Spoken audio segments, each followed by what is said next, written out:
Warsier, wala.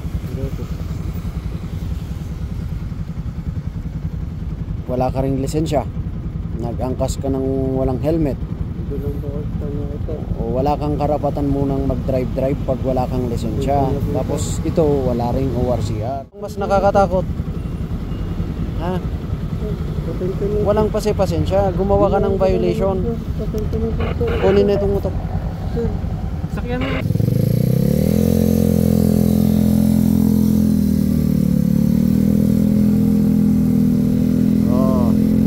Naman mga sir, mga kapwa nating riders dyan, pakiusap naman po pag wala kayong lisensya, tapos gagamit na naman kayo ng motor na walang ORCR, anong i-expect natin, no? Itong nag-angkas kasi ito sir ng walang helmet. Found out, wala naman pala siyang ORCR and license. So, isang malaking impound concept na naman. Wala na nga silang license, sila pa yung mahilig gumawa ng mga traffic violations. Kaya yun,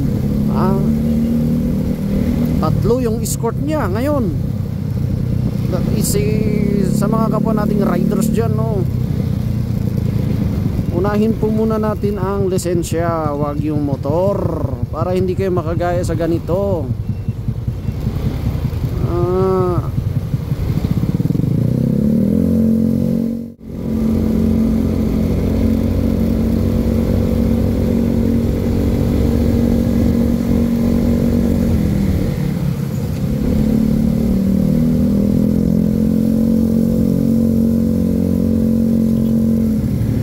Tigas kasi ng ulo, wala nang lisensya, sila pa yung gagawa ng violation.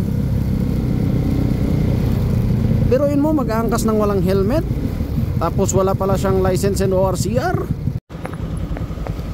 ORCR, wala. Wala ka ring lisensya, nag-angkas ka ng walang helmet. O wala kang karapatan munang mag-drive pag wala kang lisensya. Tapos ito, wala ring ORCR. I-impound namin ng motor. Walang pasensya. Pasensya ka na rin, ha? Trabaho lang, no? Sige, escortan na natin to. Ha? Sakyan mo yung motor. O di talagang maglalakad. I-impound na rin. Kasi tapos i-profile mo yung tao. Kunin mo yun. Walang pasensya. Kasi pag nabagukan ng ulo mo dyan, first and foremost, wala kang insurance. Anong pasensya? Ano bang mas nakakatakot? Ha? Walang pasensya. Gumawa ka ng violation.